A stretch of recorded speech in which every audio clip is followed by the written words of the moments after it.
Whoa, it is entirely possible that we might be live. Maybe. A little bit. A tiny amount.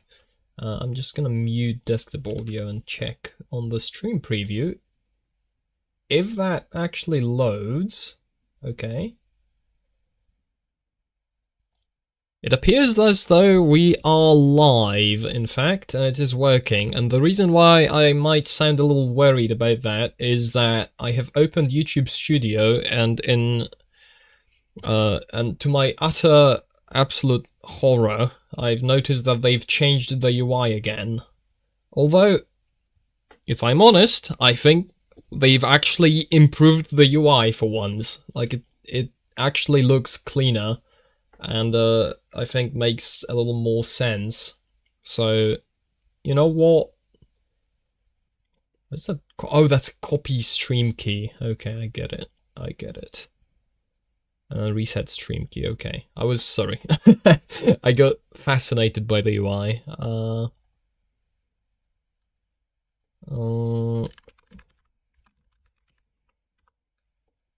Okay. Alright, I can officially take off the headphones, although I'll keep desktop audio muted just in case somebody finds some way to message me that would cause a ding to happen on the audio, which would be undesirable, I think, is the word. Possibly. Possibly undesirable. So, I've got this thing. I think I did this on last stream. I don't remember. It's been like 70 bazillion years. Every single stream I do must canonically open with this kind of stuff, where I notice that it's been 10 million years since I've streamed and I remember nothing. Maybe just rename my channel to Dementia Patient Paints or something. Dementia Patient, perhaps, even. Alright. What do we do? What do I start with? Maybe like a general broad color palette for the entire thing, because we can actually get to some form of painting as opposed to layout. So I don't know, we'll find out. I'm kind of curious. I want the sky to be somewhat, you know what, first things first, we're going to convert the background color to like a mid-gray, so I don't make the mistake of referencing everything to full white, which is quite undesirable due to how the human eyes perceive color. Yeah, I'll get into a topic. Just let me warm up a little bit with the drawing, and once I get the drawing going, then I'll hop onto a topic and start talking, because that inevitably will come up. I will most definitely end up talking anyway. So like the point of this, I don't want to fill the entire canvas like this, but I generally would want to pick a tone for the background and for the general thing. So like, I don't want it to be hyper bright. I do want the lighting to be somewhat sharp on this. I don't want it to be really soft, because the geometry is blocky and sharp, so the lighting should also be somewhat sharp. Although, now that I think about it, a little bit of blur on the shadows could also be interesting, because the original thing I'm inspired by for this is like sunny. It's like there's very sharp, bright sun shining on the scene and on the concrete, etc. But I would kind of like it. I don't want it to be full foggy. I would like to maybe go for a little middle ground, like slight, because I have the clouds in the background. So like I want it to be slightly cloudy, maybe. I guess we'll figure it out. Iterations, all of that. I'm orienting. Surely orienting would be... Surely? Question mark? Anyways, let's call this the sky layer. Let's mistype it 5 times, because 3 letters, very difficult to type. Yeah. My appetite for actually saying things online has only risen from the little response video I published recently. It's quite interesting. Like I don't how would I describe it? I don't want to spam videos on every little topic ever, but there are certainly topics that I've now am thinking about, maybe, you know, making things about, making like a video or something about. There's thoughts that I think I could share that are not, like, I'm very much not interested in the like regular discussion market, however you would call it, and this might sound like a little bit of ego/hubris, but there's generally like a lot of people who kind of how would you say it? Well, there's a lot of people who have an opinion on everything, or like say things about a lot of different stuff. Not really interested in that. I wouldn't want to start, you know. What I find the most interesting, because I like thinking as... Okay, I'm not gonna repeat the disclaimer over and over again, and if I say something that sounds goofy, that's too bad. That's what it's a stream. You know, there's a certain amount of goofy you kind of have to allow in a live format. But, which is why I would rather actually script videos and say things that I have thought through mostly, but streams exist. Streams are still also fine, so like, make of that what you will. But the point is, I quite like wrestling with topics in the way that, you know, I pick something, I pick a topic that it could be broad, could be less broad, and I figure out what I actually think about it and want to say about it. It's just that process is quite complicated and involved, I think, is what I'd like to say. From experience, no offense to anyone in particular, but I think the way I approach topics is, you could consider it a little more autistic than the average person. By which I mean, I just think a lot about things to a deeper level. It's not necessarily better, because like, listen, I freely and fully admit that the level of autism on which I operate is probably not conducive to doing things efficiently in many ways. However, I find it fun. I find it fun, and I think there's value to it as well. To like taking this maybe long, like bird's eye view perspective on a topic and examining it, because there's like a fine line to tread in terms of dealing with highly abstract concepts and topics, where it's quite easy to... Why is this below? It should be above.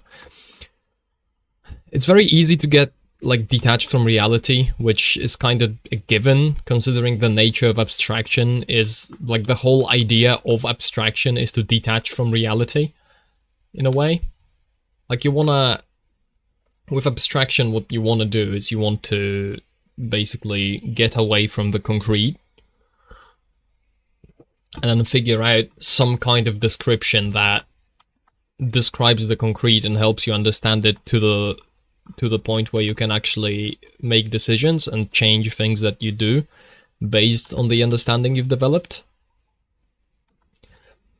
So, and that goal of using abstraction is what provides like a cutoff for the abstraction. So it's like, to what degree should I abstract things, and where should I cut it off or to say like, okay, this is enough. This is like getting into too semantics or too autistic territory. We don't need to go there. There's no point in going there. And I think the answer to this question is what is well, it's a question, but one that can be answered, which is, what is your goal? What do you want to do? What are you trying to accomplish? And then from the point of view of what you are trying to accomplish, you can pick, like, you can pick your level of usefulness based on that, and that gives you like the necessary reference point to actually figure things out. So it's like, can something, because I'm thinking of it in the objectivity versus subjectivity direction that I've been pondering. It's like, the question is, this needs more contrast, by the way. The question is like whether, like, what can you call a work objectively good or objectively bad? It's a question that is, through the definition of those words, you introduce so much abstraction and so much like dependencies on various things into the equation that the question becomes effectively like pointless. Because the fundamental question that I think you should ask a person that is trying to talk to you about something like that is like, what do you mean by that?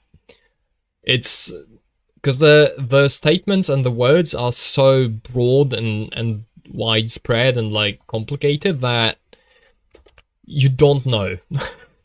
you do not know from just those words what the person you're talking to actually means. And so the first thing you want to establish is like a common ground, not necessarily in terms of what we agree on, but even before that, what we are actually talking about, and to make sure that we are not using the same words to refer to very different or even contradictory ideas. Because one thing is, like, objectively good is, I think objectively good is a pretty good lol example of this question, because what does objectively good, like, objectively good requires an objective standard. And then if you want to actually judge objectively good, you want to first figure out the standard. And if you don't figure out the standard, or like you don't have a frame of reference for what you're actually talking about, you end up talking past each other a lot. And then the question is, because it's not like you can gain value, or like a conversation in which you talk past somebody else could also be valuable for the fact that it makes both of you think. But it could be, I think, a lot more productive and a lot more valuable if you found that common ground and common approach. And so this is kind of like, thinking about it has made me look at conversations that I'm actually like I'm engaging in kind of differently, because I like, as soon as I started thinking about this, and then later started thinking about it in the context of the conversations people actually like start and then have, it occurred to me that a lot of the time, and this is the most autistic observation ever, but a lot of the time people are basically just interested in sharing what they felt about a certain thing, or like a thought that came to them. And very rarely are they actually interested in defining what they mean precisely. At least that's what I think is happening. As in, like, the idea is I'm putting out my opinion, but not because I want to get...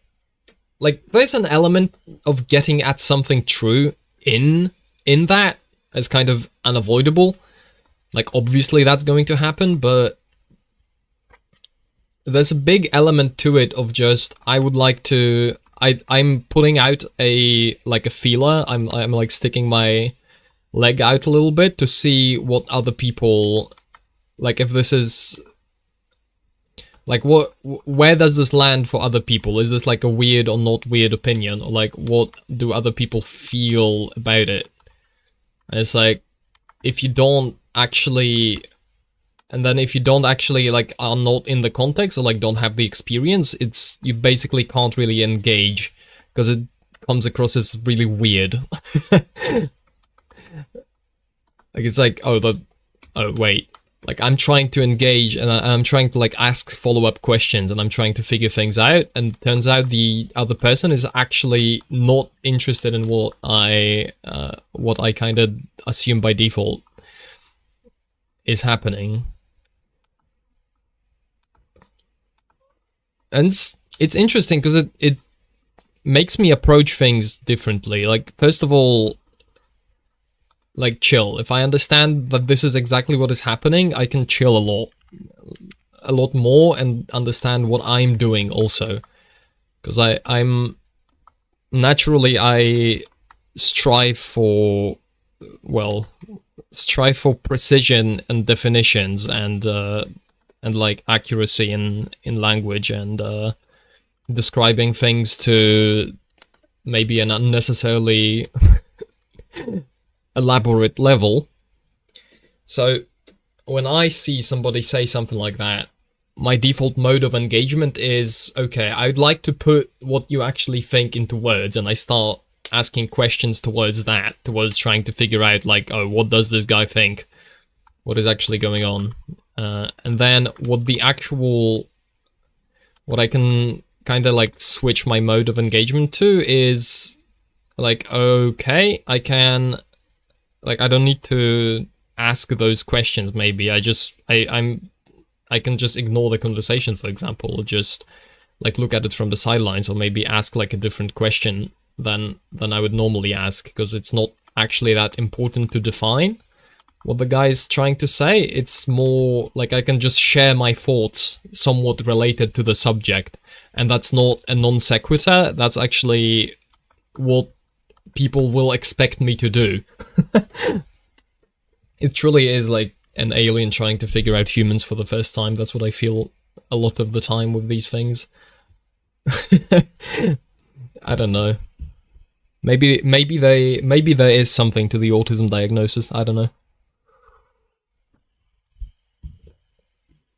I think a lot of, not obviously not irreparable, but a lot of damage has been done by the idea that people generally operate on logic and argumentation, and like you come to something in common through debate and you figure things out that way. It's like, this doesn't really happen though. That's not really true. That doesn't accurately describe how people actually behave, in my experience.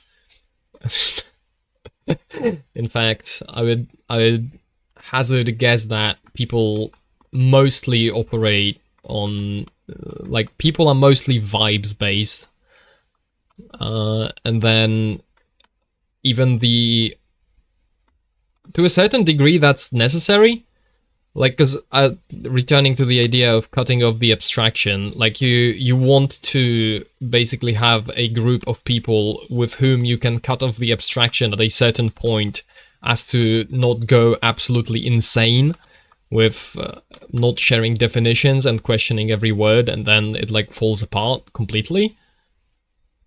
But then, to a large extent, I literally forgot what I was saying. That's awesome. Sorry. Well, failing to escape the allegations. I mean, I don't know. I think I'm just pouring fuel on the fire every time I speak about anything ever. But then, on the other hand, if you want to actually understand these things and be able to name them and be able to talk about them beyond the idea that we kind of, you either vibe with it or you don't, you kind of can't avoid this. Like, you have to go at it with this kind of questioning attitude where you actually ask questions about, like how is this defined, and how, because I can fit in, right? I can participate, I can engage in the normal mode of engagement, but I am very interested in how this actually operates and what is actually happening, and how we can be conscious of it and how to not manipulate it, but how to, like, what is actually happening is is the kind of thing. Like, what are we actually doing and why? And can we how can we utilize the knowledge of what we are doing to control what we do and to be more effective at it and to do better things, etc., etc., like that kind of stuff. It's like for a lot of conversations, it doesn't matter. Like, if you just hang out, you're just hanging out with people and you're like shooting the shit or like sharing common opinions and taking it all lightly. Like, it doesn't really matter. You can just do whatever and it's gonna be fine, because the people are like, there's a high tolerance level. So like whatever you say, it can be smoothed over and it can be figured out in the future and over time. You're gonna hammer out what you actually meant. You can apologize easily and like take things back and say like, okay, no, actually that's out of line. I don't actually mean that. I don't want to say that. Like, I don't actually believe that. But then, if you're engaging on the internet, as some people sometimes do, I don't know if you have an example for that, but like, hypothetically, let's assume people engage over the internet on issues. I think it's fair to say that this can happen and sometimes does happen. The environment in which you are actually participating is somewhat different. Like, yeah, there's the friendly engagement, and I think what naturally happens with this is that people segregate themselves into like camps, effectively. It's like, oh, this is like kind of my group, my people. It's like the question of like, oh, you're in a bubble. It's like, well, it's called having friends, lol, Lamal, idiot. Like, as jokingly as I say that, there's, I think, a bunch of truth to it as well, where, like, yeah, you want to be in a bubble to a certain extent because you don't want to constantly fight and bicker with people and not be able to communicate because you are very far apart on definitions of basic concepts. But then, like, the problem is that when you argue and when you communicate with people who share a bunch of assumptions that you also share, like you also have, is you don't realize where your arguments actually fall flat. So we don't necessarily notice that this is something that is either not true or this is something that you make an assumption on without realizing that it is an assumption. And then if you kind of stay in that mode, if you continue talking with people who you vibe with, let's call it that, you end up with effectively unfounded opinions.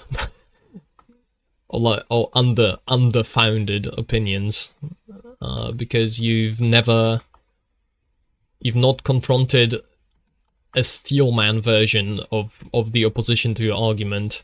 And I think a lot of the time the problem is that when people segregate into these bubbles, and then when these bubbles interact, what happens is not actually an exchange of ideas. And this is like, once again, Humanity 101, but I find it interesting, so I'm continuing to talk about it.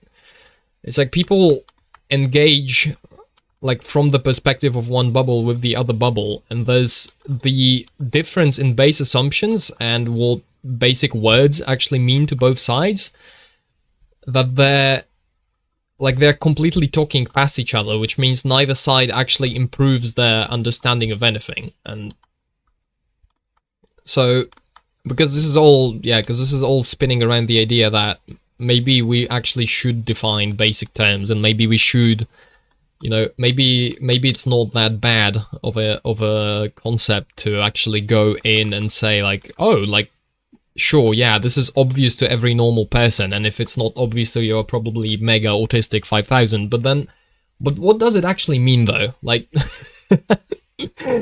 if we were to, like, if we hypothetically, let's assume we all obviously understand that it's all obvious, and it's obvious and everybody should know it, and it's very obvious and you have to be stupid to not get it, but let's hypothetically, for the sake of argument, right, let's imagine we have an alien, totally not human, would never happen because it's obvious to everyone, but let's imagine, for the sake of argument, there's an alien and the alien doesn't actually know. And let's try and explain that concept to the alien. Let's explain that concept to the alien in such a way that, despite him being really stupid and dumb and autistic and not understanding basic humanity concepts, we can explain it to him. Like, you can tell what I'm getting at, obviously.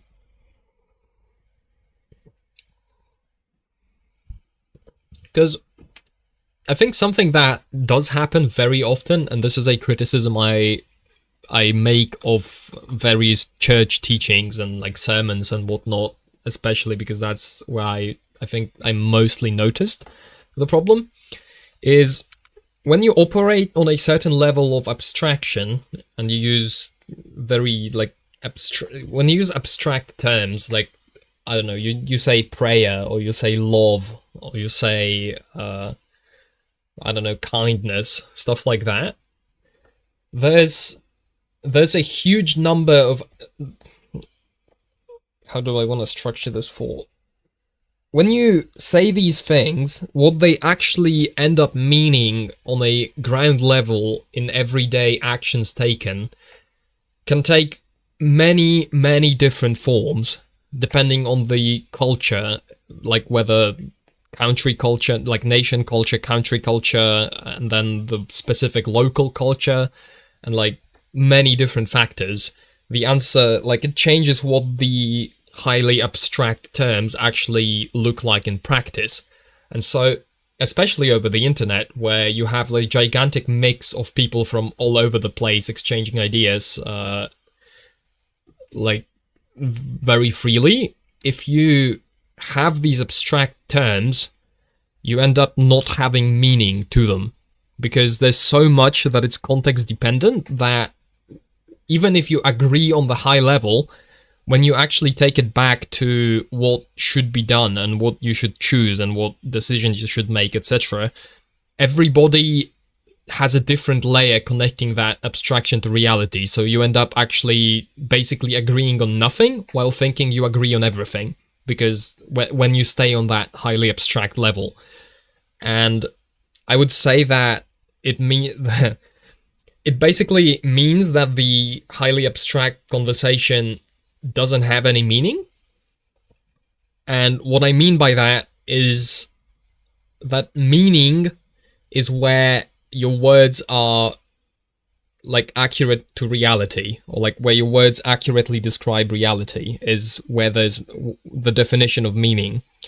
So by definition of meaning, if you engage in highly abstract conversations that are not connected to reality anymore, and then everybody connects it to reality differently, then, like, congratulations, you actually have, you don't actually have shared meaning. Now, you could get into a semantics argument here that abstraction is part of reality, and then, like, it formulates its own kind of reality, and you agree on that, and there's meaning there, in, like, whatever abstract, whatever. Like, we can go the semantic route, but I'm trying to get across a certain idea, so I think describing it as meaningless for the purpose of that argument is fair enough.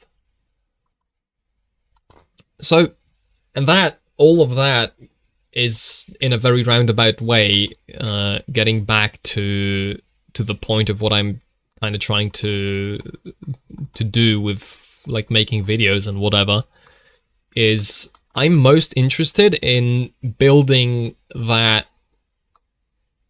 I'm most interested in basically building that bridge between the abstract concepts and why are we doing this? Can I? Am I not allowed? Oh, it's the wrong layer.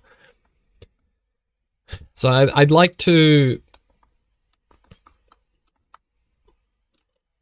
I'd like to have provide, because like with the objectivity versus, like with the playtime example and the objectivity versus subjectivity thing, like what I'm trying to do is I'm trying to take that like abstract concept that has so much argument and disagreement and people like talking about different aspects of it, take as much of all of that as I can find, and then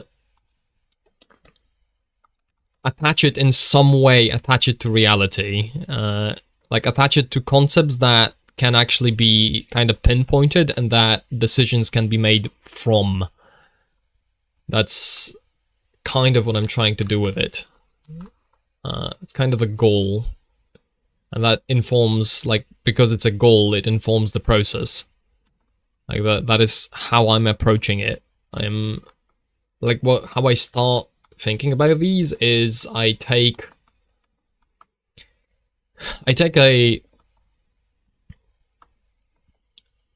basically slap a bunch of things on a diagram, on a board, and I start and like that's basically brainstorming is the first part. I like brainstorm all of that stuff, as much of it as I can possibly find, and of course at later stages more things get added, but that's how it starts. I pick up as much as possible of these kinds of concepts, and then I start connecting them together and kind of assembling. Like I build little hierarchies. Like this concept, this is like group the concepts together a little bit. Like this, oh, this connects to this is related to that. These concepts actually are in a sequence because this one is dependent on that one. So it's like that's the base concept, and then from that base concept emerges the second concept. And as I do that, it like builds a little perspective of what there actually is to say about the topic and how it is connected together, maybe.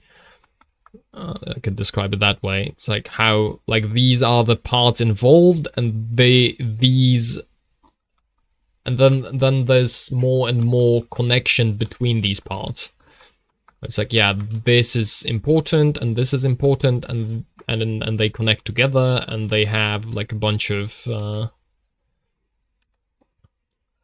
nuance as well. And then from that, I start assembling them in order. So trying to find, it's like, okay, this, I need to set this up, and I need to set this up, and I need to set this up, because these all kind of combine and assemble into the fourth concept I'm going to talk about. So I want to have things prepared before I actually explain the final thing. And something that's nice to do is finding words, basically. It's like, oh, I like to use this abstract word that describes a concept I want to talk about, but for that word to actually have meaning later down the line, I need to first explain how it is beforehand, and that usually has with it a bunch of implications about other things. And like the nature of complex things and complex subjects and topics is that very often you end up with loops. It's not nicely resolvable into a little tree, and then there's the parent thing, and then there's children, and then these children have other children, etc., etc., and it's like a tree structure, like a folder tree. Like imagine folders on your computer. There's a bunch of cycles. It's like this concept influences that, and that influences the same concept back. So like there's circles, and there's like deep references that are very hard to explain because they link two very distant nodes of this graph together. So it's like a puzzle, and ultimately you can only do so much with it, considering it's the structure of how I'm going to communicate this information is linear. I'm not publishing the graph itself. Like I could do it, I could publish a graph, but I think to a certain extent, if I want to convey it to people also, I want that to be in a form that is easier to understand than just because a person learning just by nature of us existing in time is also going to be learning linearly. Like you can, if you have a diagram and you learn from a diagram as opposed to something written in a line or like a video, you still end up learning linearly by nature of just you are engaging with one thing after the other. I guess you could multitask and like jump around, but that's still, you're still jumping around linearly. So it's like, there's two concepts to it, or maybe, well, there's probably more, but one concept is just arranging the thoughts and figuring out like a picture of the domain I'm trying to cover, and then the other is also trying to figure out what's the best way to introduce someone that doesn't have the understanding to all of this information in a way that gives them as big, as full a picture as I can do, and also doesn't become confusing or require them to go out of their way to untangle things that I have tangled in a way. So it's like what I'm trying to say is it's a combination of just trying to understand the subject and then also the teaching aspect of it effectively. I want to be a good teacher in how you convey the information to other people, because you want because the whole point of making a video like that, or generally just interacting with people like that, is to be it's to teach someone something. Not in the way that, oh, I'm so much better than you, let me school you on the basics of communication and philosophy and understanding or whatever. It's just like, once again, directly drawing from the goal. Drawing, lol, get it? Because I'm painting. I like drawing. But directly drawing from the goal. If the goal is to convey ideas, then a big part of conveying those ideas is going to be expressing them in a way that can be understood, and then a big part of that kind of expression is like structure and order and making links and then using language. Like a lot of things you can do in language to facilitate exactly that kind of stuff, where you can where you repeat things and where you don't. For example, it's like the first thing that comes to mind. It's like which words you use. And I don't have the proper education or like vocabulary to properly describe it, but the point is, when you take it seriously and when you have the idea you want to convey, you understand it, and then you are looking for ways to actually get it through, then it opens up a lot of very interesting, purposeful use of language that you can engage in to actually get it through. Because, and this is something about also like the definition of objectively good/bad writing, is when you actually have control over what you do and it's not happening by accident, and you actually consciously understand the tools you're using, you end up being able to convey information that you basically just can't convey any other way. Because if you are making a bunch of mistakes, then and you are making, like, you're being unclear and you are letting things remain undefined and not be conveyed to other people, you end up with your reader has to second guess themselves. It's like, oh, I think that's what he meant, but I actually don't know what was meant by that, because he made this mistake here and there, and I don't know if this here is a mistake or if he actually means it, or like what's going on. And the more of these you have, the harder it will actually be to convey ideas to people. So you want to make sure that the way you use language is like you want to use language well and be clear and improve at that kind of clarification as much as possible, because that enables you to that is better for the goal of using language, which is to convey information. It's like, by definition of language, that is what language is for. So the better you get at it. It's like a standard. That is something I don't really mention in the script yet, at least. It's like that there's some standards that just come from the definition of what the thing is, and like similarly from the, because I've heard this on EFAP about like what makes good writing or good storytelling. It's like an important aspect of it is the definition of what a story is like necessarily includes a sequence of events. And then if you're failing to convey a sequence of events through your writing, and so for example discontinuity is then like very bad, because if you have a bunch of discontinuities in your story, then it effectively, to a certain extent, fails to be a story. By definition, it's no longer a sequence of events. It's now like the events are disjointed. They don't form a sequence, and therefore not really, like you are starting to fall away from the definition of story. And so maybe I'll work that into the script in some way, shape, or form, because I think that's an interesting point to mention. Does that look like a cloud? I don't know. Why am I getting like the file is busy messages? I find that mildly annoying. Yeah, so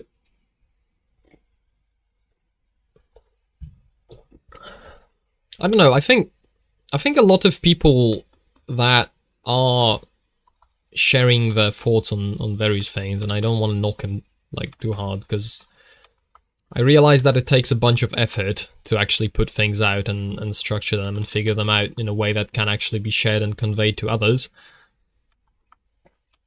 I think a lot of people don't do an excellent job of defining things for people outside of their bubble.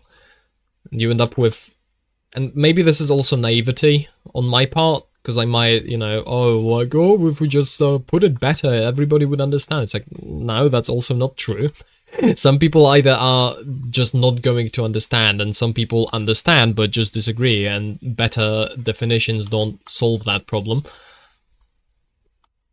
But then there's like an aspect to it where I think a lot could be done and a lot could be improved just through phrasing ideas better and improving understanding.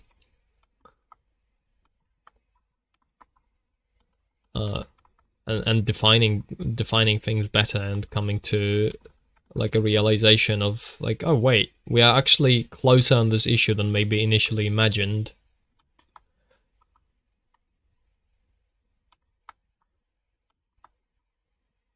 I'm trying to make the edges of the cloud like trying to simulate volumetrics on the edges of the cloud effectively. That's what I'm trying to accomplish with these like random lines I'm going for. I have no idea if it works at all, but I think there's something to it. Maybe. I don't know. I think I shouldn't focus so hard on the clouds for now. I don't think that would be good to work in too much outside the topic. Teaching people about teaching people isn't necessary. What do you mean about the question of some standards come from the definition? Like I don't want to include the whole thing that I was talking about, like about writing scripts, etc. That's not something I want to include at all. That's just like my thoughts as I'm thinking about like reflecting on how I make these videos and how I think about things and why I kind of do them and what it means to me. That's more in that direction. I don't really, like, I don't want to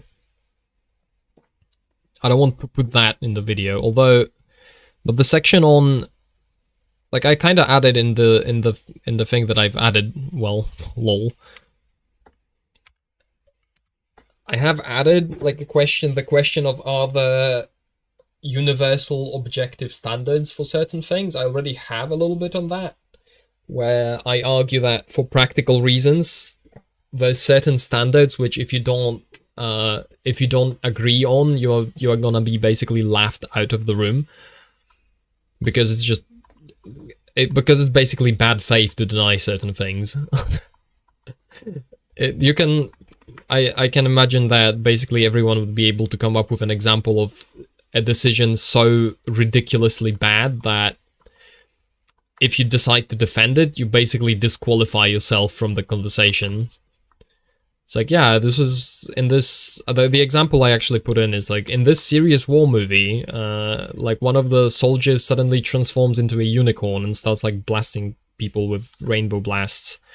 And then after that, the movie just returns to normal and it's never mentioned again. Like, okay, like if you don't agree that that is a problem with like the tone of the movie and the theme and the general storytelling, then it's like, I don't think there's any point in talking to you. Maybe to study you as a specimen. But what it actually probably does, it probably describes that you just want to defend it no matter what, and just can't admit any fault or like any points against the thing you're defending, and that makes you not very interesting to talk to, or like it tells me something about your approach to the topic that makes me sour on the entire on the entire engagement effectively.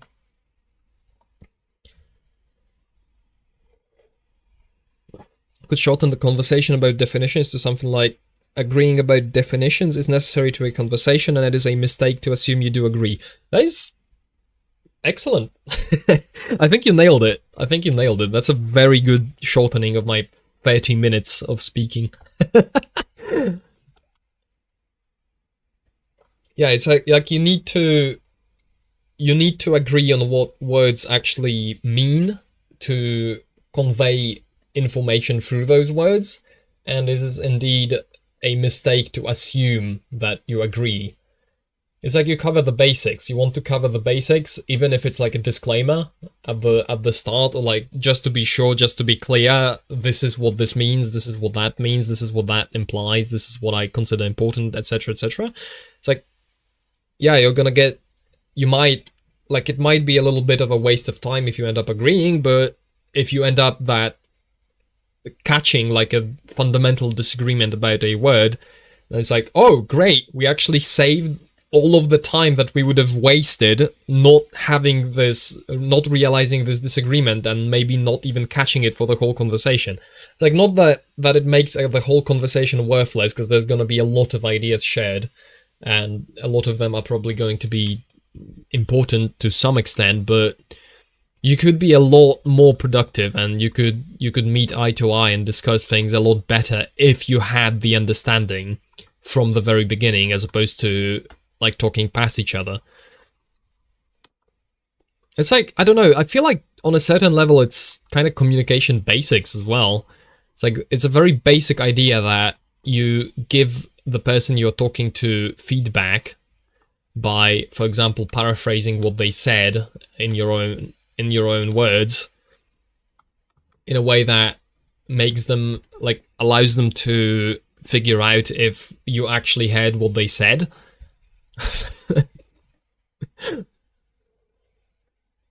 Something that commonly can happen is like, oh, why are you attributing that to me? Like, how could you say that I said that? It's like, bro, please. Like, the whole point is, I just heard you say, like, what I heard from what you said is like this ridiculous thing, and I need, like, I don't think that's what you actually meant, so I'm asking you for clarification.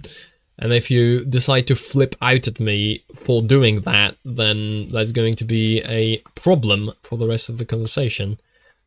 Like, I actually need Like, we need to cooperate, and you need to allow me some leeway in that I am not, like, we are engaging in good faith, and I'm not looking for a gotcha, I think is the, yeah, not looking for a gotcha. I'm not looking for, like, a clip moment. I don't want to catch you on your word and, like, assume you said that when you didn't. I'm trying to understand what you meant. And, like, quote unquote, accusing you of saying that of saying something ridiculous is just a tool that is kind of necessary to actually do that. So in a way, like, that is something I need to be able to do for us to exchange information.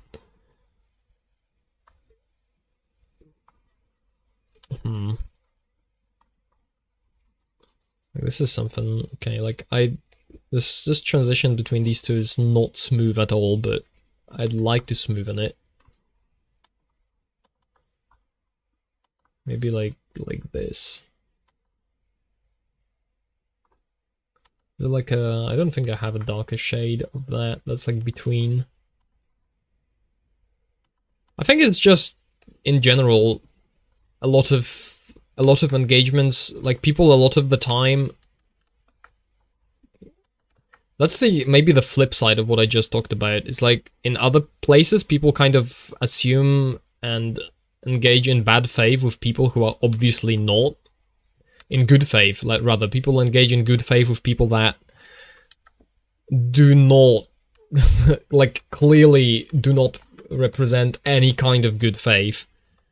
And so, it's like, you know, the classic case, or like the classic example, or like the classic problem that is from that, it's like taking it personally, where you have some kind of absolute moron on the internet, and then you let him get to you.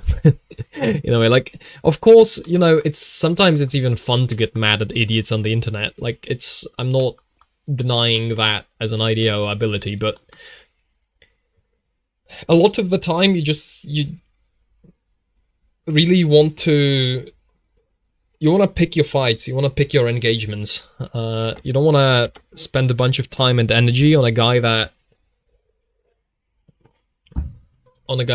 isn't going to engage in anything productive. And it's like, don't feed the troll. It's the same idea. It's like, you have a guy that is there to just cause controversy and get you to react. And then the last thing you should do is actually react. Because it doesn't do anything for you. Because it's like, oh, you defend yourself with an obvious defense against a bad faith actor. It's like, well, what does that serve actually? What does it actually give you? What is the actual benefit to defending yourself from a bad faith actor like that? It's like, well, I mean, you defended yourself. I guess, like, the audience of that defense is going to maybe be more likely to be convinced to your side, but in the grand scheme of things, maybe you just wasted a bunch of time. Like, it's simply not worth it.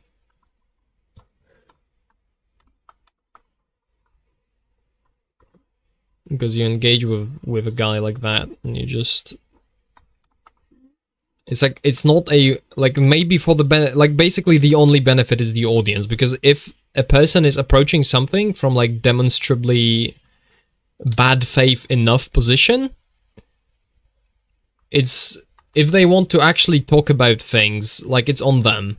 You don't have the responsibility to, like, try and figure out how to converse despite that obvious garbage being thrown at you from the get-go.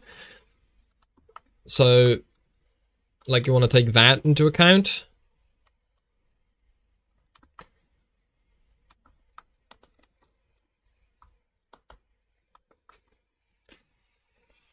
You want to take that into account, that you don't want to feed bad actors effectively, and it's not always on you to actually roll out the red carpet, but then on the other hand, it's also not beneficial to you to engage angrily or let people know how much of an idiot the guy is or whatever, because very often, like, engaging, just like, these people are looking for engagement. That's exactly what they want you to do.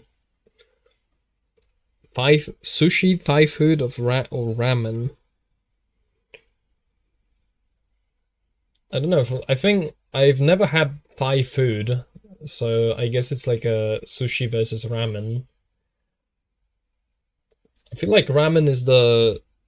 I would go for ramen, I think. I don't have anything against sushi. Like, it's a coin toss, but today if I had to choose between the two today, I would choose ramen. I'm just kind of feeling like that kind of hot soup would be nice with some pasta in it or whatever they put in the ramen. I don't know. Maybe it's not pasta. That'd be Italian. The Japanese surely have something else. Thai food. Okay. Thai. Yeah, Thai would be spelled differently, that's true.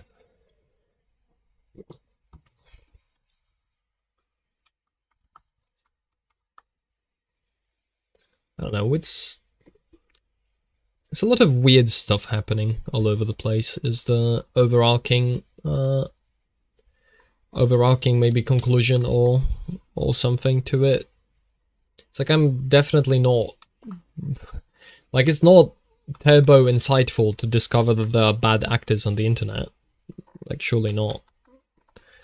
So I don't mean to claim any degree of profundity for saying that, by no means. But I do find it interesting. There's like the whole aspect of...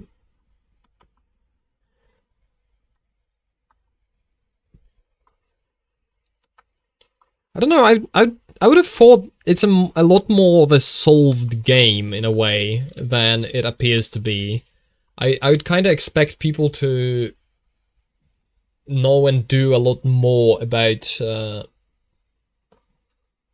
like engage a lot more smartly, I guess, is what I'd say. It's like, I'd expect people to take things on the internet a lot less seriously. Maybe even in general, I would expect people to take things a lot less seriously. Because so many times, it's... If either party in a conversation would just take a step back and try and look at it from like a slightly detached angle, where it's not, I just got like really mad about something you said, or like I have to debunk this, or like I have to say something against this because this is such a bad position, and blah blah blah. It's like, there's so much that gets lost in that kind of engagement very quickly.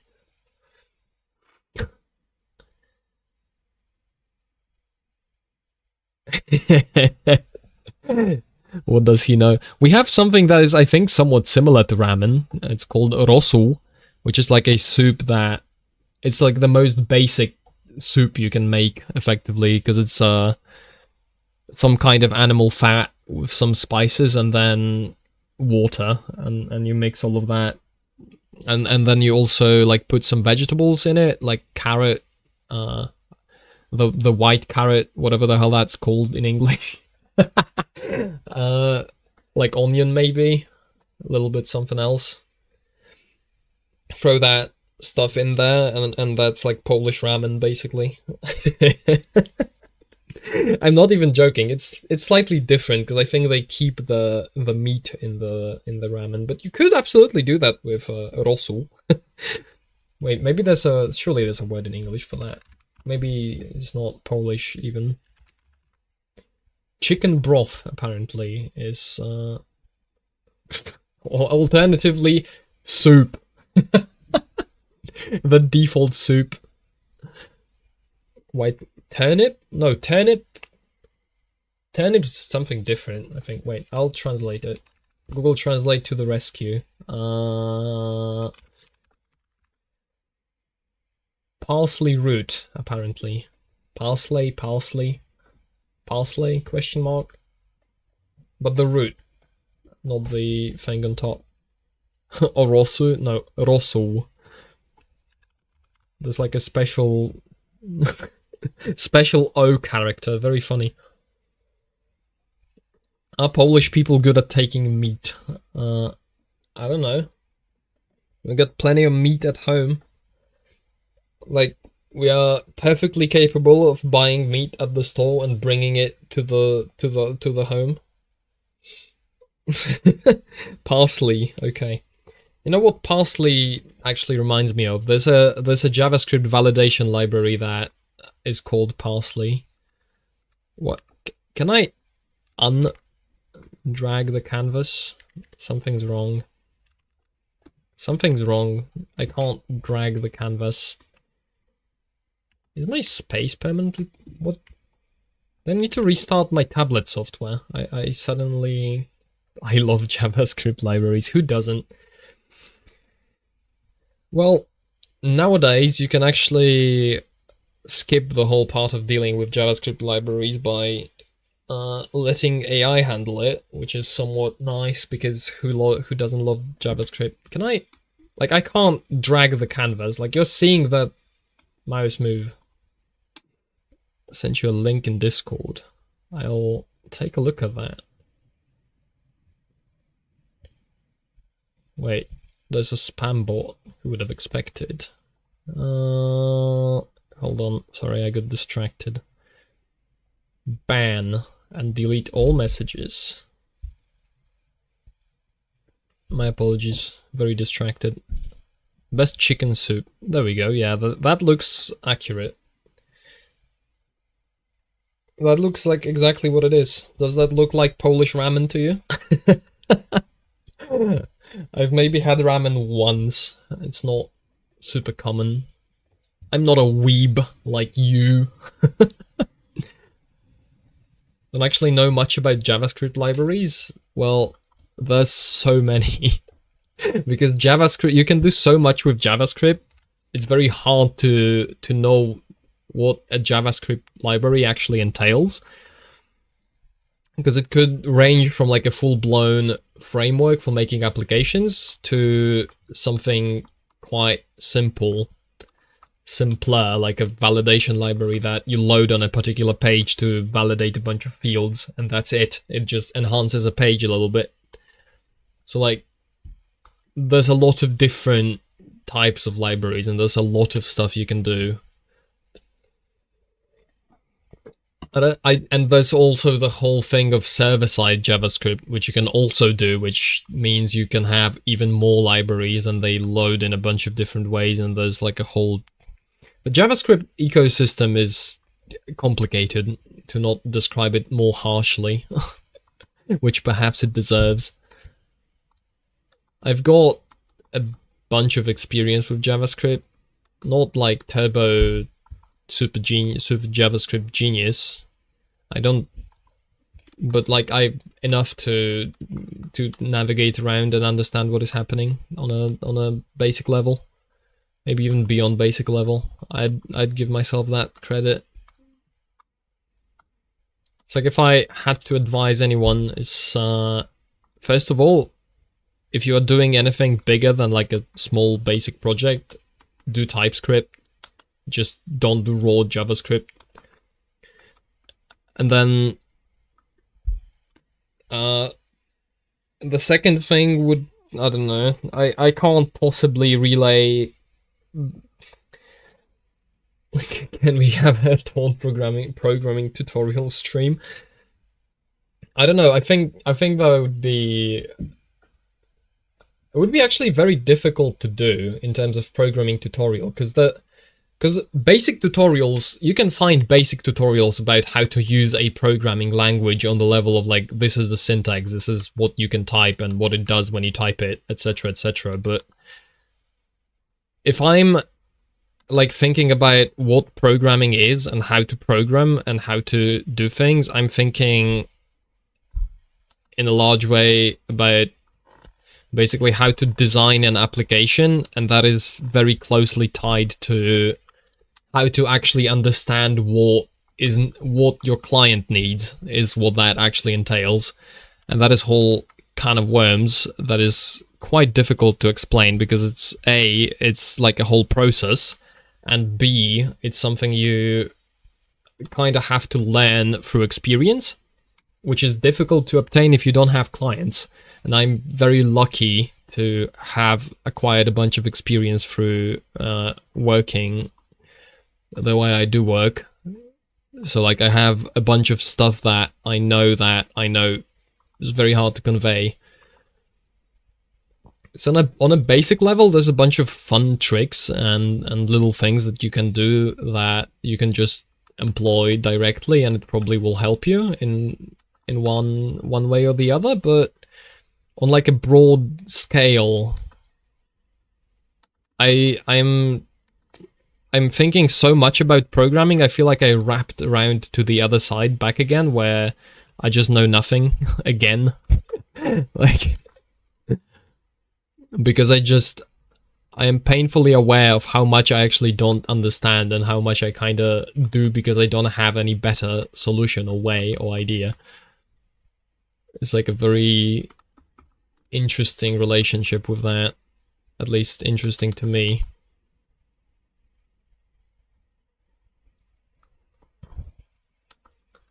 I don't know, it's interesting. What is that? Oh, that's a hole in the background. That's why. That explains the grey. Should have like a cloud there so you can tell that it's a hole. I know nothing and I blame .NET. That's fair. I can't complain. Like I don't want to complain about .NET. Well, like to be fair, I have the most experience in terms of programming I do have in .NET, so like my view of it is necessarily colored by the fact that I just know the environment. So like it's not like I'll consider it simpler than other things, but a lot of that is probably just influenced by how much time I've spent doing things in it. Wait, this should be the exact opposite. We should be darker on the top because the light is coming from the top. But like compared to, so like the most like fun slash, it's funny because the language I consider the best that I've used so far would definitely be Kotlin by far, because of how expressive the language is. And it's like basically it has features that basically no matter what other language I use, I miss things I miss things that are in Kotlin. But to explain to someone who is a beginner at programming why I like that, it's like ridiculous. There's so many highly abstract concepts that go into why the expressiveness is useful and why I find it so good. It's like, I understand that most normal people would tune out, and I've seen this in real time when I try to explain a bunch of things to people at my like uni and whatnot, because I did a bunch of that. It's like people's eyes just glaze over and they stop listening very quickly.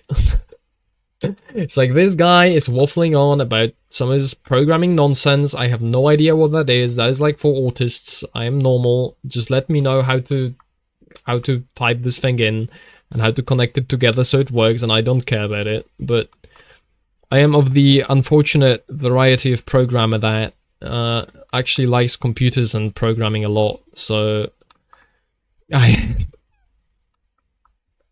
like delve into that kind of stuff on the regular because I just find it interesting, and then I think it results in better code also. But it results in better code in the long term, I think, is what I have to admit about that. It's like you have to do a bunch of, like, you develop code slower because you think about things a lot more and you do a lot more setup, but you benefit later when you need to adjust and maintain things. And like, at least from my experience and the type of work we are doing, that's the longest thing you are going to be doing, because you develop the application, I don't know, like you make a bunch of changes, you spend a year on it. It's like fine, okay, you have the changes, you've done it, but then you support the software for a long time after that, so it becomes very important for the code to be maintainable, and it becomes a lot more important for the code to be modifiable than it is to get it right the first time. Like, getting it right the first time almost doesn't matter comparatively to... It's not true, because it does matter. You have to... Like, there's a lot of importance in how you structure things, because that how you actually structure them and what you do the first time around has a high impact on how the maintainability later is going to look like. But in a lot of ways, it... Like, you get a lot of wiggle room for like tiny mistakes and whatnot. But that's also because of how we work with our clients. It's surely different in a corporation. It's like, how do I get autism? I don't know. Just gotta roll it on the dice on the character creation screen, I guess. It's like, it's something in general about giving advice. I guess the way that people usually describe this is your mileage may vary. Vary. I think vary because it's pronounced the same as the other very, and it's stupid. Like, your mileage might vary so much depending on what you are doing and what kind of environment and how it goes and like why, etc. It's so hard to actually formulate advice that would be generally useful. It's like, oh, like I can tell you how I structure my code and why for a particular project. I can probably tell you a bunch of things that I would have done differently since I started, but I haven't tested, so I don't know if they would be better. And I could tell you like the general things I figured out for how I program, but that's in the context of me programming complex applications for particular clients within like a particular work environment. And then I'm doing it mostly alone, so it's like one person working on the code, so it's very different from when you have a team and you need to write code in a way that works for that. It's like... And it's like that for a lot of things. So difficult, and to a large extent, it's like, how are you going to give all of that advice? You know, from the perspective of only your experience, effectively. It's like, that's what I have, right? Like, I have what I've learned from others, and I have a bunch of my experience, and that is obviously the best I can do. And that is obviously, like, what I can give advice from, but then I realize that also there's this aspect of, like, people will listen to it, and then will... Like, obviously you should exercise caution, but then there's a certain responsibility to giving advice as well. Because you tell someone how to do something, and then from that, from the ideas you give them, and from the approach you explain, like, that person is going to commit a bunch of time into a project and do it that way, and then that is... Like, projects are very committal if you make a larger, like, anything larger, and then you support it for like time afterwards. Like, it's so big. It becomes very quickly, as you build, it becomes bigger than like just you or just the program. And it's effectively because when you develop software and then people start depending on that software, like from the very get-go, at least from how we work once again, but it's like from the very get-go, you are not just working with a computer, and you are not just working with the software you're writing, you're working with a bunch of people. And so when you develop solutions for those people, you in a way, you take to a certain extent, your software and your program becomes how they actually function. And then the changes you make to the software and how you write the software and what you choose to do and what you choose to avoid, etc., it all shapes how actual people do the jobs. even if they are supposed to know what they are doing, they end up relying on the software, and so like it kind of inherently gives the IT department in any given business or whatever else, like it gives them a lot of power over the whole organization, because the more complex the computer system, the harder it becomes to actually like keep track of what you're doing, what you're actually doing naturally. And the more you rely on the computer to guide you and keep track of what you need to be doing and in what order, etc. And the more you do that, the more power you effectively give the IT department, because if they just code it, like it doesn't even have to be on purpose, if they just code it badly because they are stupid, like they can tank your entire company or business or like endeavor or like organization, because everybody downstream of that is going to just trust the computer.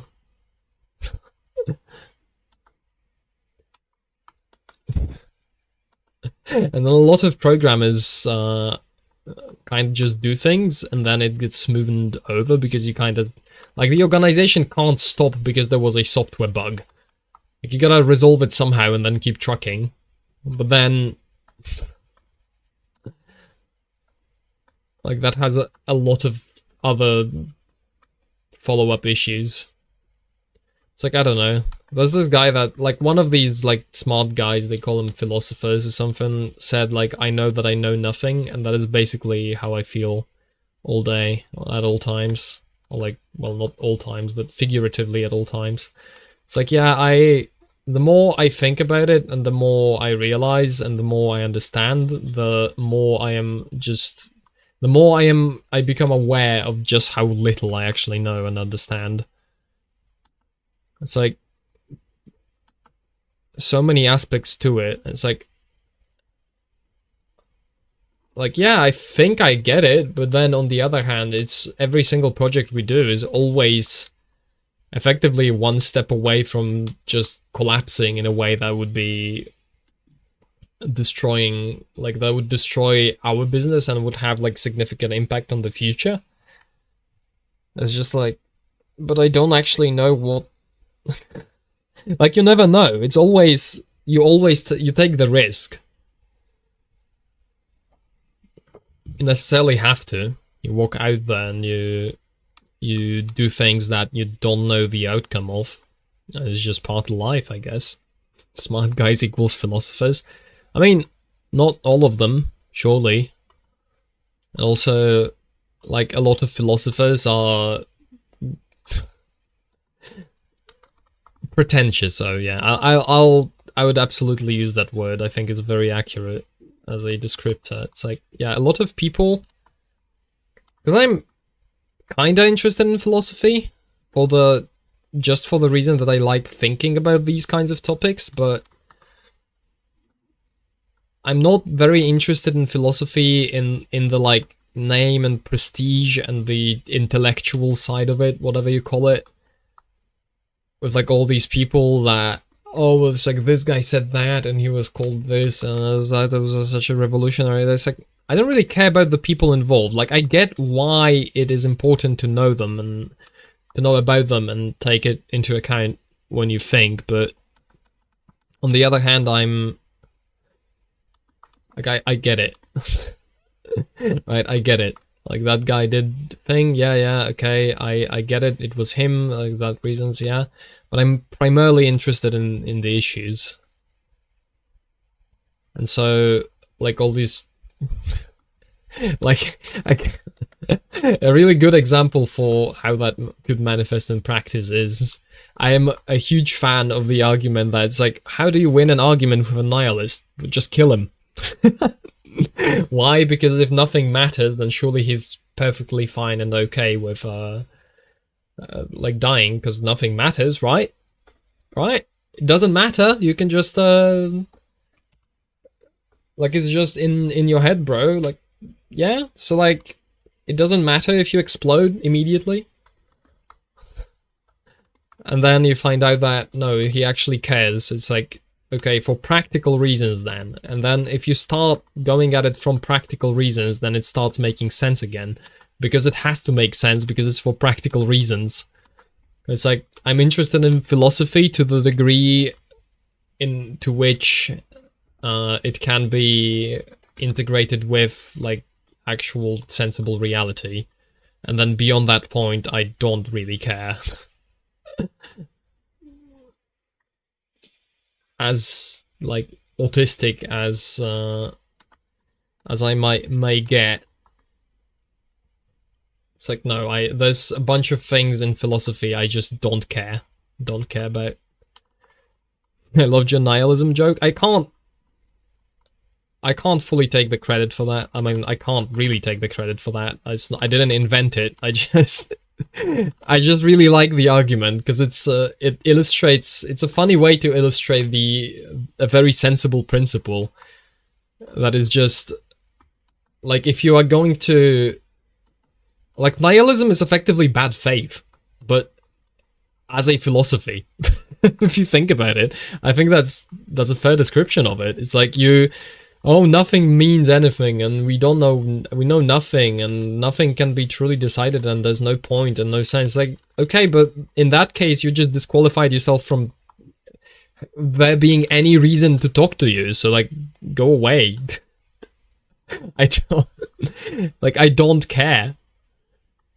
If you don't care, and if you don't want to talk, and if you think it's all stupid, then it's like, fine, go do that somewhere else. I don't need to bother with you.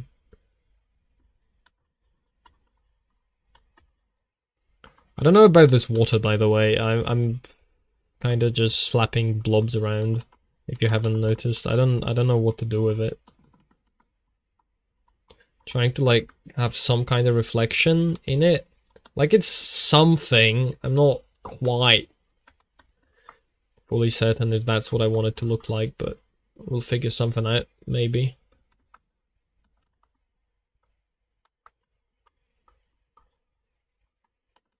Have a little bit of blue, because the idea is that water reflects the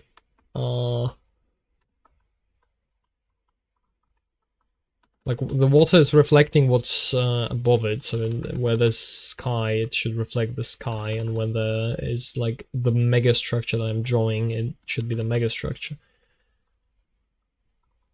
I also don't want to overblow it, so like, I don't know.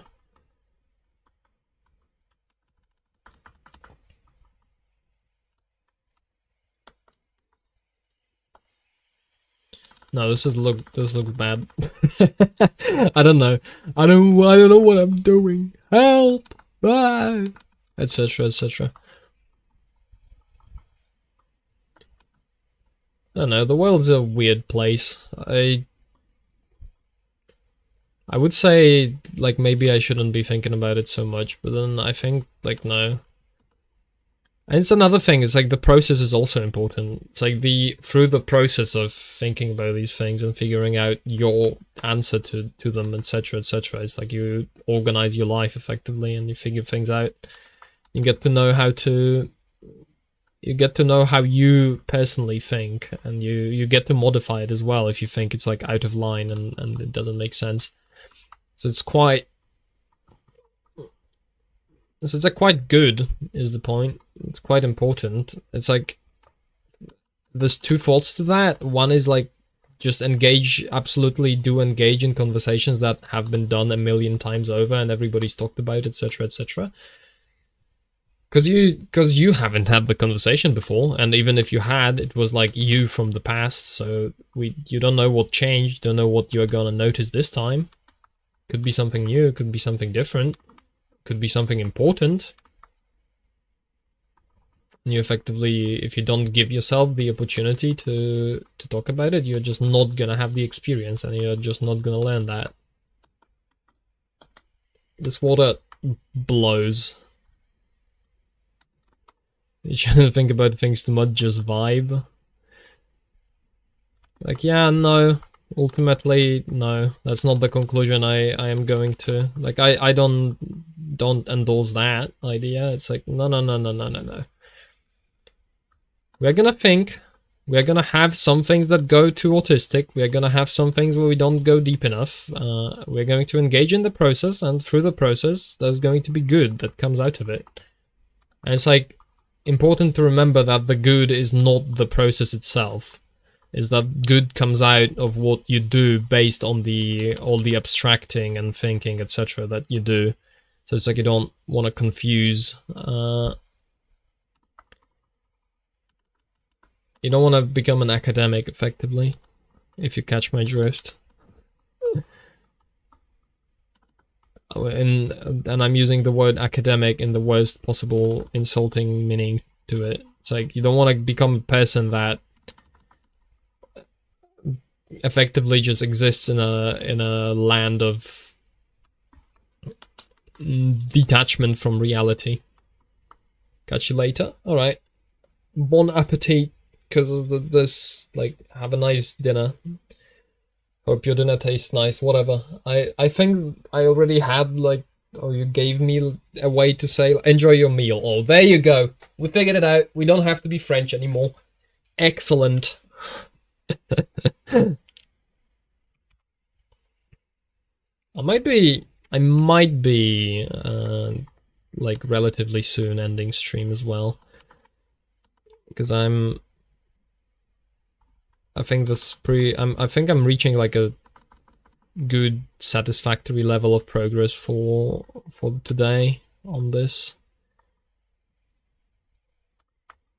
It's like I've been just drawing blobs a bunch, like blocks and blobs. There's a secret cheat code. If you slap enough blocks and blocks and blobs together, and like you don't let people notice it, you actually get away with, you actually can draw things and it works. The government doesn't want you to know this, but it's true. Can't write either since I'm in a match. That's alright. I don't like, listen, I talk to myself all the time. We here at Toad Industries are perfectly fine with rambling just like that. Don't need much excuse. This is just, you know, these streams are just an excuse for me to talk to myself and not seem too insane, if you think about it. Nah, I'm kidding. I appreciate the chat. I appreciate the chat. It's always nice to have a little bit of feedback on your crazy ramblings. Because that's also just a function of it. It's like, even if you... like, any amount of feedback helps. That is also something that I think some people don't understand or like appreciate enough. But it's like, basically, when I say things and when I like do things, etc., and like I present it to someone, just literally anything, but please feedback. Like, it's so important. I can't stress it enough how important feedback is and how valuable it is. It's like you get... because you very quickly, when somebody points something out to you that you didn't see yet, you can turn it into like a big improvement for whatever you're doing. And by yourself, you might just not notice. Like, you might not notice a problem, you might not notice the importance of something, you might not notice a certain aspect. And then, like, the feedback doesn't have to be excellent, doesn't have to be well formatted, doesn't have to be like an expert opinion, you don't have to know exactly what to fix and why, but just the idea that you share a little bit of thought and give somebody a little bit of something to like food for their thought, and like you interact a little bit, like that helps so much. It helps so much with like any process ever. It's what I try to do this a lot. Like, I try to basically, anytime anyone comes to me with anything, I try my best to give like at least some feedback and like notice some part of it that stands out to me and share my thoughts, because I think it's quite useful to people, and I think it's just something that's worth doing, basically. Apropos of not much. Okay, this one is actually starting to look okay-ish. I think there's darkness here that I kind of overdid it on the darkness, but... you probably want something like this to like... like there to be that kind of reflection from there, maybe. Not exactly sure how that works. I haven't studied water a bunch to have like a good understanding of how these things happen, but there's still like there's walls in here that I haven't painted. So it's like, but it's like, yeah, this is slowly becoming like this water has enough correct colors in correct places, I think, that if you like zoom it out very far, it kind of passes for water, which is a good start. Like obviously I can improve it later and add like various things to it to make it better, but I think that's a pretty good start. Then we can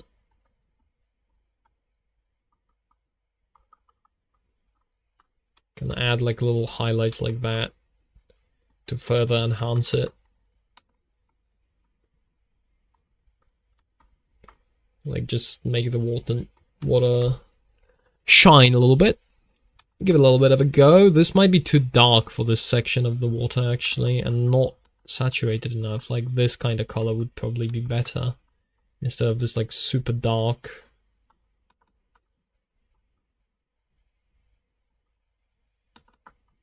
I think like low lights in here might also be beneficial, like something like that, but I also should take into account that like there should be like a somewhat of a gradient from the front to the back also should be like a thing. Not sure, I just want to replace this like super dark. Yeah, that's a lot better. The like blue. So let's replace this color maybe, and we like replace all of them. That, and then this can be made a little bit brighter, no, more saturated. You know what, this is actually kind of good. I think I just saturated more a little bit, and then this maybe shifted this way, and then brighten it up. Something like it, I don't know. This is too dark. If it's reflecting that thing above, it should be brighter and less saturated. Maybe we just combine these. It's like, that's the water. Yeah, that's something like that. And then we also have it in here to like pretend this is reflecting something.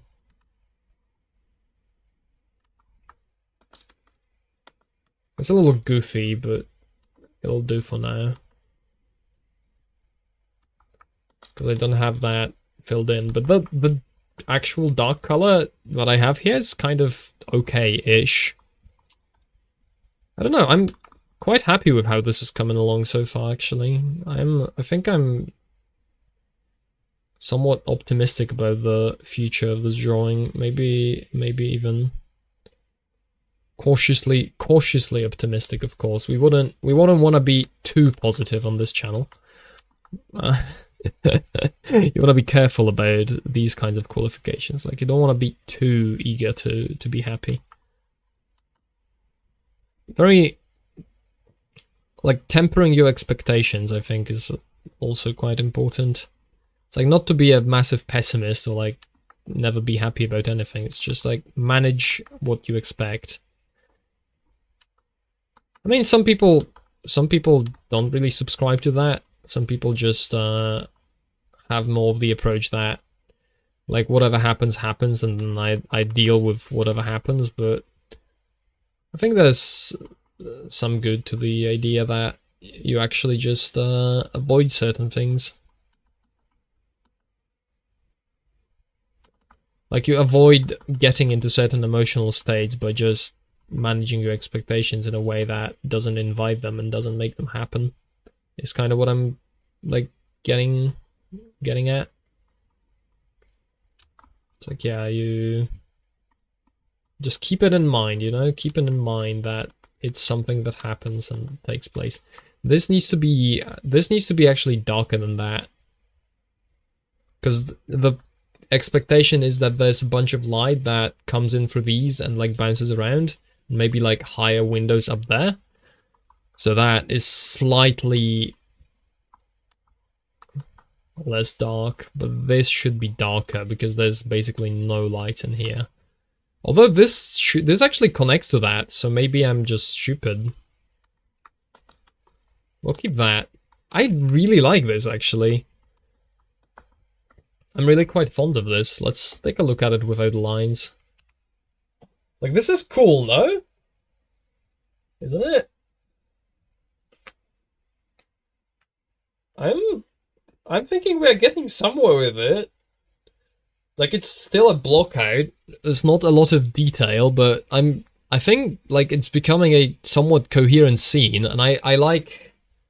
Wait, I disabled the sky? Where's the clouds? I turned the clouds off. Rectangles! Indeed. However, have you considered that we could add another rectangle to the background? I'm gonna add this to the block out. It's like a whole structure in the background. That's also the idea. Wait, no, it shouldn't be like white. It should be slightly blue-ish.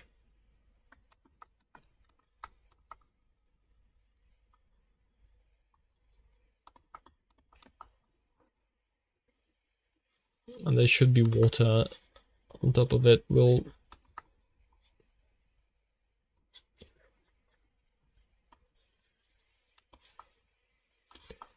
This needs to be more rectangular. Thank you very much. Maybe that. No, I like this idea. I just maybe need to adjust it like in something like that.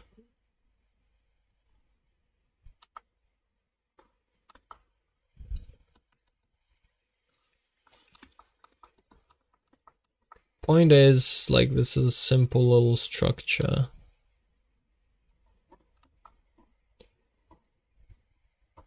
It's like a simplified structure rather, but the idea is to reinforce the theme that we are in like megastructure land.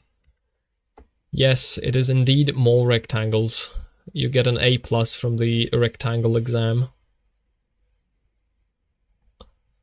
Okay, but like, how do I crank the saturation up to 11? Like that. But then unsaturate it and darken it. So it's like a little... No, it needs to be saturated, because that way it like makes sense. And then we actually erase all of this. And remove the lines. No, this doesn't look good. I think maybe I was onto something with making it like white, like light in some way. And then we can have inside of it, we can have it darker and more saturated, but not that because it's like far away. So we want to have it like beyond the haze.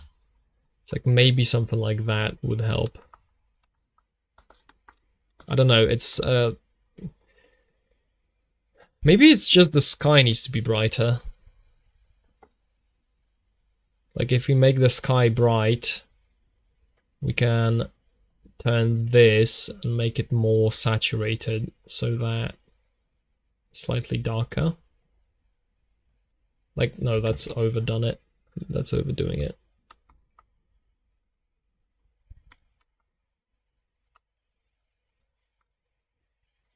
And this should also have like a tint to it.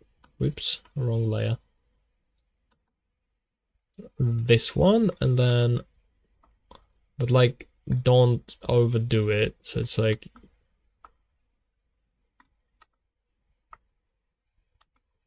this is purple. I don't want it to be purple. That's not what I intended to do.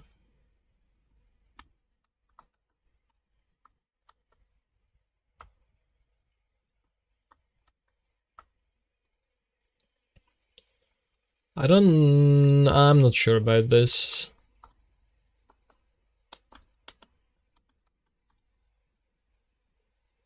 I think the clouds are too intense, actually. Like, if the clouds were... That's not the clouds, that's the water. I should probably name my layers at some point. If the clouds were, like, less intense, I think we... Like, if the clouds were something like this, maybe? What's the difference? Yeah, the cloud's like a lot brighter.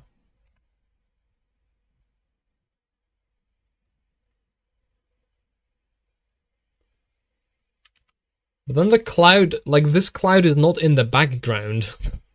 This cloud is in between the two buildings. Naming layers is overrated, you're right. Real programmers don't name their variables. It's all like X, Y, Z. That's what real programmers do. What if the cloud was in the background? It would have to be made desaturated and like darker, I think.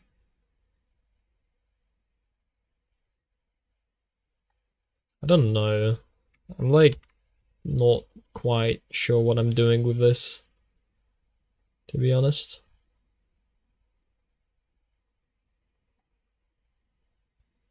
Should the background be like super bright, or should I actually tone it down so it's like darker than the clouds? What if the cloud had AI integration? Excellent question. We are putting AI in the cloud right now. In fact, I am not going to draw anything anymore. We are going to AI generate everything at all times, forever. Enjoy. Nah, I'm kidding. That is something I wanted to experiment with, because I know that AI generation has a bunch of options that let you actually have a lot more control over the output.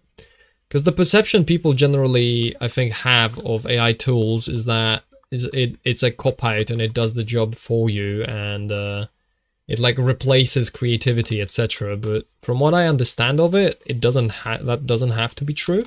You can use it absolutely like a tool and use it creatively and do things with it. But I don't actually know, because I've never done it. I've never actually used the tools on that level. I've never tried it. So something that came to my mind when I was kind of thinking about the topic was like, what if I did that? What if I made like a video where I take like something like this, right? Because I'm streaming drawing this. You can see my process and how I do it and what the result is. And like, what if I took that and then I try to accomplish something similar with the more precise AI tools.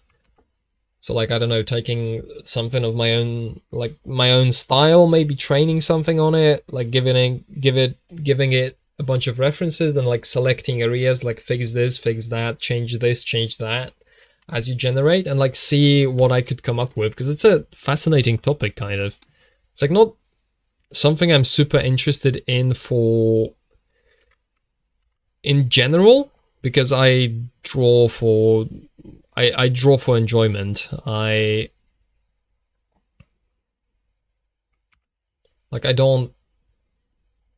I'm not really interested in replacing myself with something that draws more effectively, because I do it because I like to do it, not because I need it.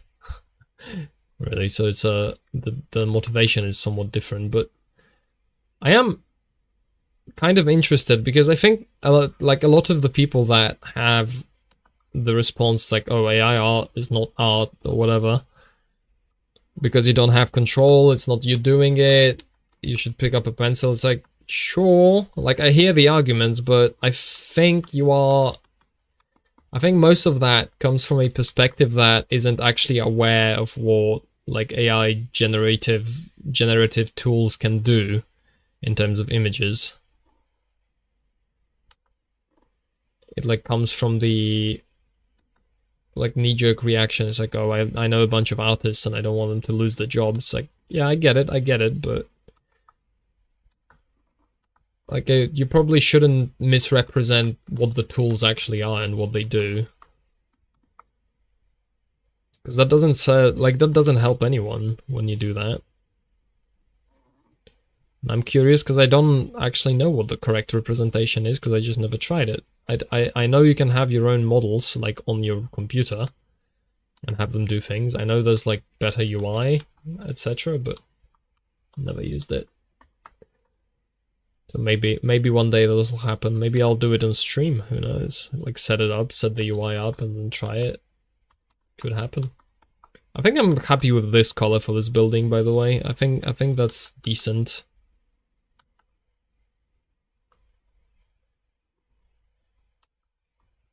Like with this light and dark combo, that's like decent, and then the background is decent. It also, it like gives it enough space to the point where it is sensible.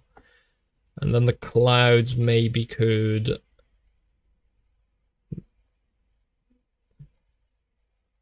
We could trying to put them even further into the background so they don't clash as hard. Maybe something like that. Because this is like too intense for clouds. I think that, and then you kind of want to integrate the water so it meets the sky in a sensible way. I'm getting a lot of bots adding me on Discord trying to sell me out. What are they trying to achieve? Probably money, if I had to guess. That sounds like a... that sounds like what the premise is. The premise is that they want your money. But it's like, you know, if like they catch, if they can automate it and they can catch a bunch of people to like buy even some things, it's like, it's not high return on investment, but there's not that much investment to begin with, so you can just like you can get your money's worth that way, I guess. That's what I'd expect. It's going to respond to a DM random person and like buy out for them. Well, gullible people and children. It's like, if you don't know what that is, and I know it's like a hot topic, so there's not that many people that don't know what it is anymore, but if you like don't know what it is and how it works and what it can do, and that you could generate yourself and save money on that, you might actually be inclined. It's like, oh, this guy wants to do things for me and I like it, and it's like, cool. And I always wanted my things drawn, but I can't draw myself, so I'd expect that's what that is, or they are trying to steal your info. Also, that could be because they could just be like trying to find people who are willing to engage in a conversation, and then during that conversation, like basically scam you through the process of like find some way to scam you along the way. Basically, is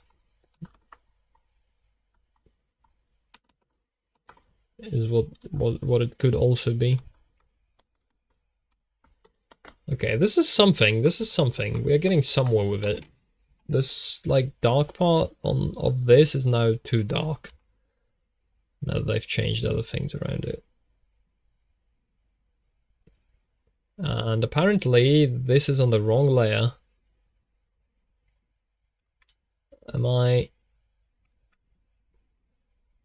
I'm on the wrong layer also.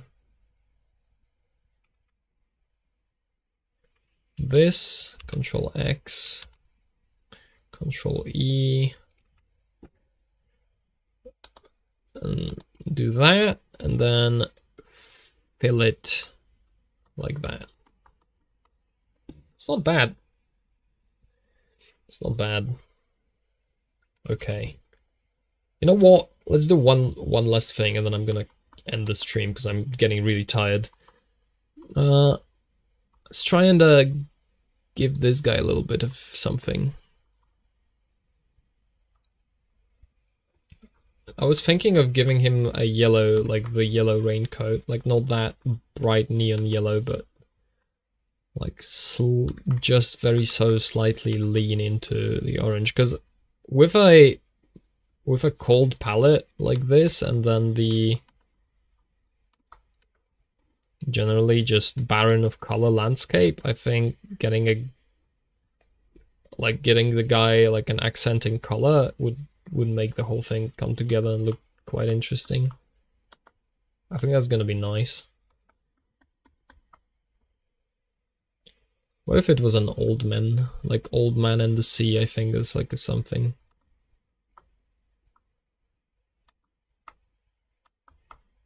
Because it's old, like the building is also old and he is old. And this is symbolic or something. I love old men. Oh! Give him jeans? Would he wear jeans?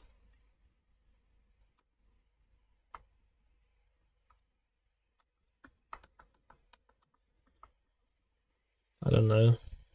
We'll figure out some lore for this old man later.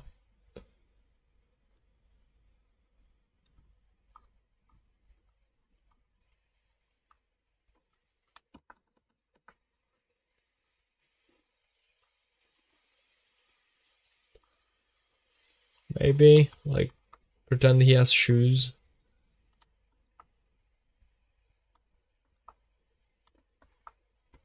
And then like just a tinge of shading on top of this.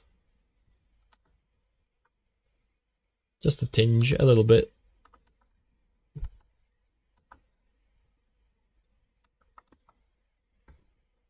Like in between this and that, there should be like a nice middle ground to apply to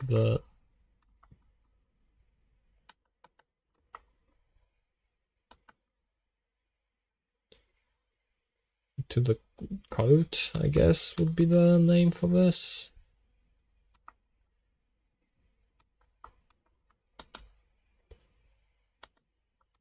This is too dark. Make it slightly brighter. But then make this dark again.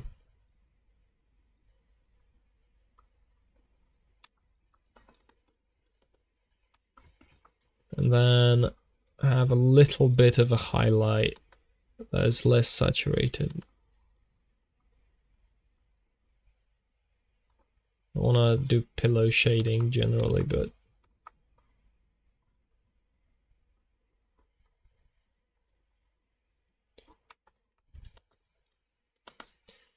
the old man is you. Maybe.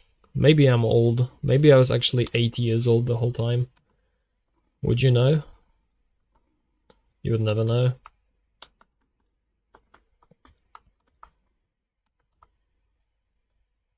Maybe I just want to be old and in a megastructure.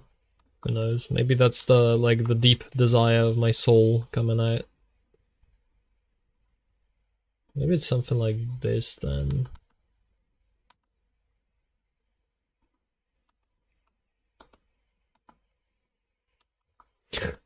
You always did hide personal info. I am like that. I'm paranoid about putting things out on the internet, if I'm honest.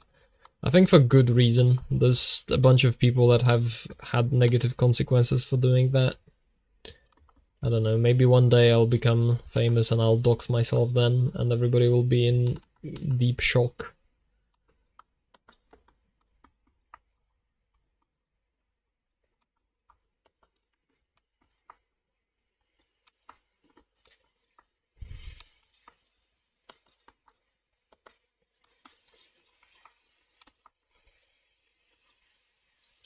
Maybe we actually give him an arm. Like at least we hint at him having an arm. Maybe he should.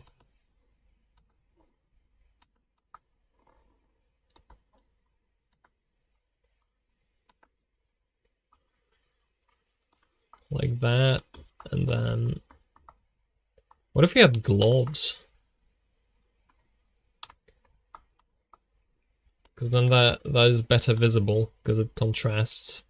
So we give him gloves. For no other reason than just so it looks better. We could make him, he could be fishing later. You know, we could give him a fishing rod. But I don't like him fishing, because fishing implies there's fish. And fish implies it's not a cold, dead world in which nothing happens. And that's just not how we roll here, you know?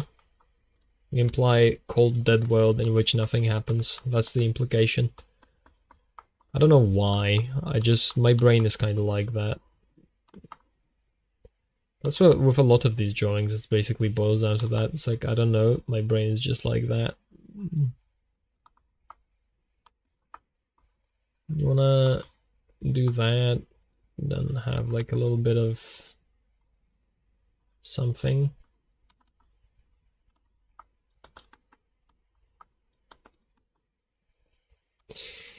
Is this good? Is this good? Is it bad? Is it even? Does it exist? Do you spy it with your little eye?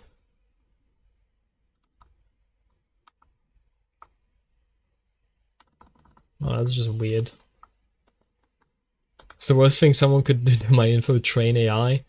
No, that ship has probably sailed. I bet you Google's already done all of that. I mean, Google Photos had like AI face recognition for a long time, where you can just look up your name on, like you can search by name and it associates your name with your face. They've had that capability for such a long time, like it's not news at all. Just kind of can't avoid it with the idea of information being accessible through the internet. I don't know what the worst thing somebody could do with your info is. Like, presumably the worst, like actual worst things that could happen are all relating to some people, like some crazy people getting mad and showing up at your like physical location and doing things like you and your family. That's probably the worst that could be done. Because basically nothing else really requires your info for things to happen.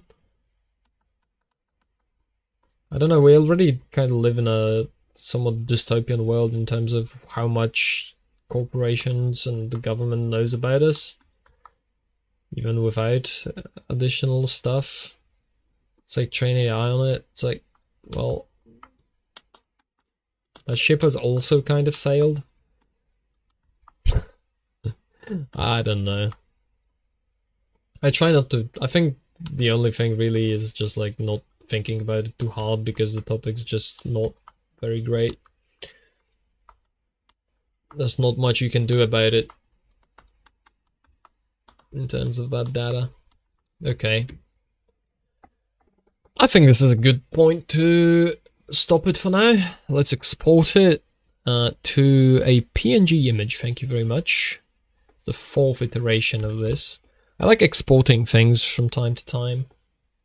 The point of thinking about your data. No, there's a point to it, but it's like I have so much to think about. It's like I do my best to not have 10 million of my information on the internet, and at some point I just kind of, I can only do so much, you know.